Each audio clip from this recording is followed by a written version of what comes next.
কোথায় যেন এক মসজিদের মাইকে ধ্বনি আসতেছে যে আজকে পবিত্র লাইলাতুল কদর।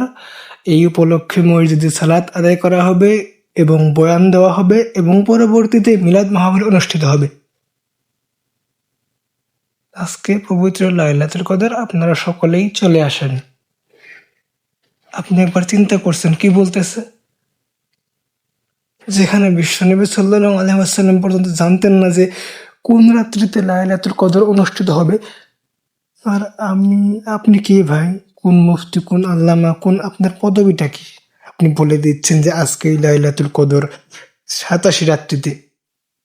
বিশ্বনবী সাল্লাল্লাহু আলাইহি ওয়াসাল্লাম বলেছেন, তোমরা শেষ ১০ রমজানের বেজর রাত্রিতে তোমরা লাইলাতুল কদর তালাশ করো, অর্থাৎ ২১, ২৩, ২৫, ২৭, ২৯। ওকে, ৫টি বেজর রাত্রি আছে।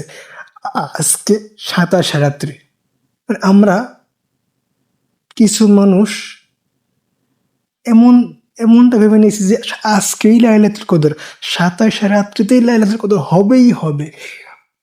আর ৪ রাত্রিতে আমরা তালাশও করি না, খুঁজি না, হবে না। What the hell! আমাদেরকে বলা হয়েছে একটা, আমরা করছি আরেকটা। আমাদের জন্য জান্নাত, আমরা আবার জান্নাতে যেতে যেতে চাই। আমাদেরকে বলছেন একটা, আমরা করতেছি আরেকটা। জান্নাত আমাদেরকে দিবে নাকি? হ্যাঁ, এত সহজ নাকি জান্নাত?